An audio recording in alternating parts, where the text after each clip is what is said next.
form of godliness, but deny the very power thereof. From such turn away. Then he says this. This is what it says in verse number 6. This is of the sort which creep into households and lead captive silly women laden down in sin and led away with diverse lusts. Ever learning and never able to come to the knowledge of the truth. Does that sound like he wrote that today? Well, that was written 2,000 years ago. And understand this, who he's writing it to. He is not writing about the world. He is writing about church people. He's not writing about the world right there when he's talking about that. Because the world has always been like this. He is talking about this is how the church is going to be. This is what the church is going to become. There won't be a recognizable difference between somebody that calls himself a Christian and somebody that is not a Christian, and you won't be able to tell the difference. Jesus told a parable about a man went out to the field to go sow seed in the field, and he sowed good seed in the field, and an enemy came and put weeds among the wheat. And when the blaze sprang up, his servant said, Master, didn't you put good seed in your field? Where did these weeds come from? Master said, an enemy did this. The servant said, shall we go up and pull up the weeds? He said, no, you can't do that, because if you pull up the weeds, you're going to pull up the wheat too. That's right. Let them grow together. That's right. Let them grow together. And this is a picture of the American church today, where you got wheat and weeds growing together. You got saints and sinners sitting next to each other, talking to each other. And the only one that can really tell the difference is God. Now, I need to let you know that if you are a sinner sitting here today, you're going to be one day, if you don't give your life to Jesus Christ, you will be standing at the great white throne judgment. And when you stand at this great white throne judgment, many people, a man named Bertrand Russell, he was an atheist. And he was a very die-hard atheist. And one day somebody asked him outright, he said, what if you're wrong? What if there is a God, and what are you going to say when you stand before God? He didn't miss a beat, and he said this, very simple. He said, I'll tell him, you didn't give me enough evidence. No, he won't do that, because he understands he's going to be standing before a holy God.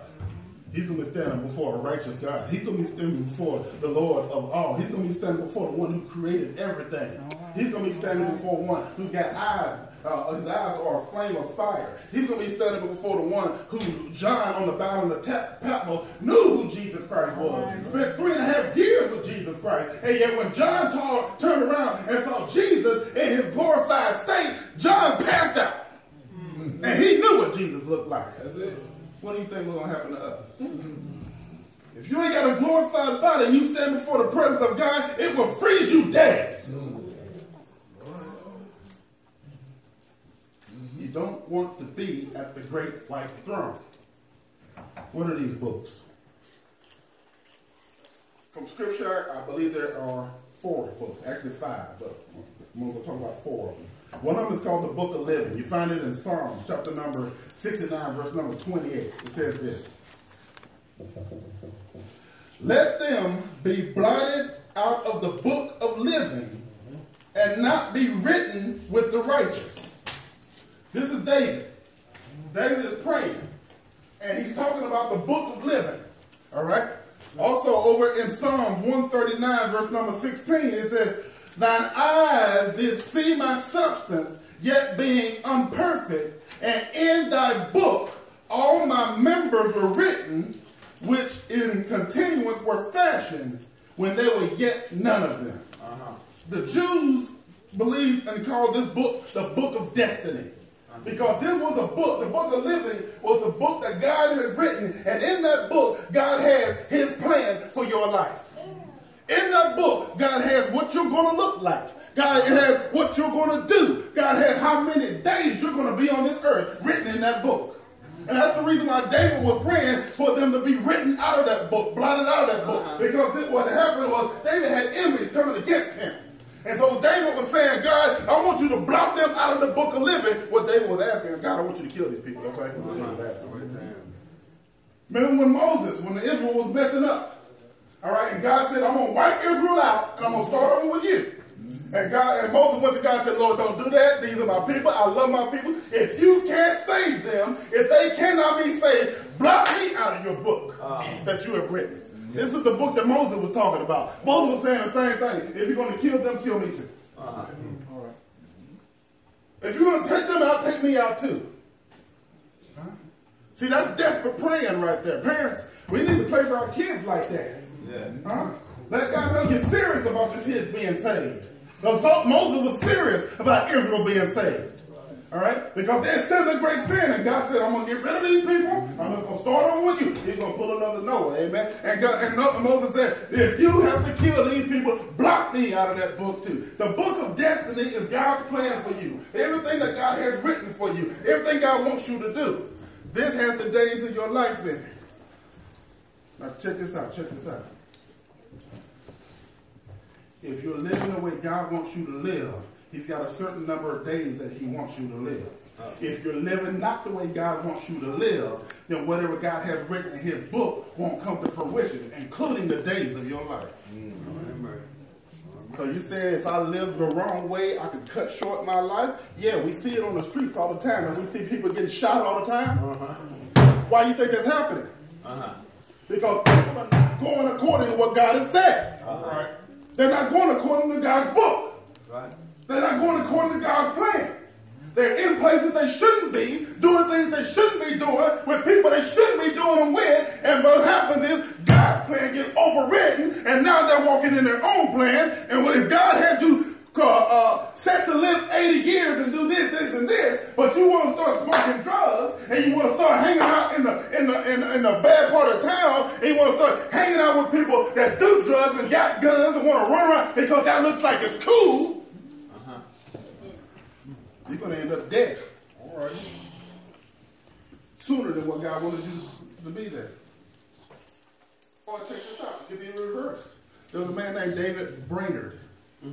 If you never heard that name, I would encourage you to go find a book about the life of David Brainerd. David Brainerd was an American that lived with the Indians back in the 1700s. He came from a decently wealthy family. He was actually in Yale University. All right, attended Yale University. He got kicked out. And when he got kicked out, he hooked up with another church, and that man said, if you'll go reach the Indians, I will ordain you. And David Brainerd went to go live with the Indians and preach to the Indians and pray with the Indians. He lived with them for years until he contracted consumption, and he died at the age of 29. But the life of David Brainerd impacted a man by the name of Charles Wesley, who started the Methodist Church over in England. He also impacted another man named Edwards, who went into India. All right, yes, this man died at 29, but the life that he lived before God impacted 3 continents. This is what the book of living is. And if you're not living according to the plan that God has for you, somebody like, I don't know the plan God has for me. Well, let me help you out. I can help you figure out how to find it. You got a Bible, right? Read it. I don't know God's plan for me. Well, I can help you find God's plan for you. Read the Bible. Don't just read it. Believe it. And when you read it, don't just read it as for to them. Read it for me. Over there in the book of John, chapter number 17, Jesus is praying. He says, I have kept them in your truth. Your word is truth. When you read the Bible, you need to read the Bible as that is a truth that God has written and given to you. If you got a pain in your body, you got a sickness in your body, you are saved in the name of Jesus, right? All right. Well, that sickness is not supposed to be there, because the scripture says, by his stripes we are healed. All right. So where is that sickness? The sickness is the lie of the devil. What did Jesus call the Pharisees over there in John chapter number 8? You are of your father the devil, and the lust of your father you will do. He was a murderer from the beginning and abode not in the truth. For he is a liar and the father of it. The devil will put sickness on you, and that sickness is a lie of the devil to make you doubt the power of God. All right. So how do I get out of that? How do I get out of that? You stand on God's word by faith. You start rebuking the enemy. Over there in the book of Luke, there was a woman that had an enemy, had an adversary coming against her. And she kept going to an unrighteous judge saying, avenge me against my enemy. Avenge me against my enemy. Right. And the judge said, I don't care about God. I don't care about man. But you know what? I'm going to help this woman just to get her off my back. Mm-hmm. And Jesus said, will not our Father in heaven do the same thing for his children that call to him day and night? All right. The problem is we're not calling to him day and night. All right now. We call to him about 5 minutes. Then we turn on television. Call to him about 5 minutes. Then we get on Facebook. Call to him about 5 minutes. Get on Snapchat. If you spend more time on Facebook, Snapchat, and television than you do calling out to God, there's something wrong with your Christianity. There's something wrong with your Christianity. That's the book of the living. Second book of the book of tears. Psalms chapter number 56, verse number 8 says this. Thou tell my wandering, thou hast put my tears into thy bowl. Are they not written in thy book? You're saying God knows every tear I have ever shed? Yeah. Every tear you've ever shed, God has it written down. Why does God have it written down? God has it written down because there's a reason why you were crying.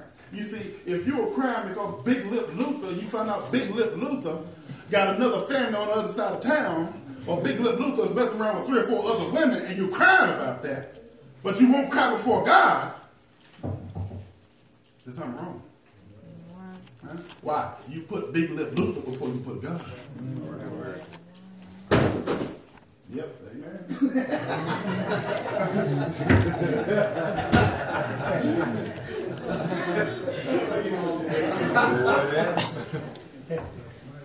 Here we go. Run out of time, so I'm going to really go. The third book is the book of remembrance. You find it in the book of Malachi, chapter number 3, verse number 16 through 18. Then they that fear the Lord spake often one to another, and the Lord hearkened and heard it, and a book of remembrance was written before him for them that fear the Lord and that thought upon his name. And they shall be mine, says the Lord of hosts. And the day when I make my jewels, I will spare them, as a man spares his own son that serves him. Then shall ye return and discern between the righteous and the wicked, between him that serves God and him that serves him not. Book of remembrance. I understand this. That book of remembrance is tied to tithing also. Because in Malachi chapter 3, around verse number 9 and 10, he's talking about tithing. When a man robbed God. It's just the completion of that thought. Your giving is a memorial to God. He writes it down in a book of remembrance. All right. You're giving in the tithe. You're giving in the offering. You're giving with the people on the street. You're giving. You understand? When you get together and you talk about God, that's written in the book of remembrance. All right? Why does God do this? He says it at the end. So you will know between righteousness and wickedness.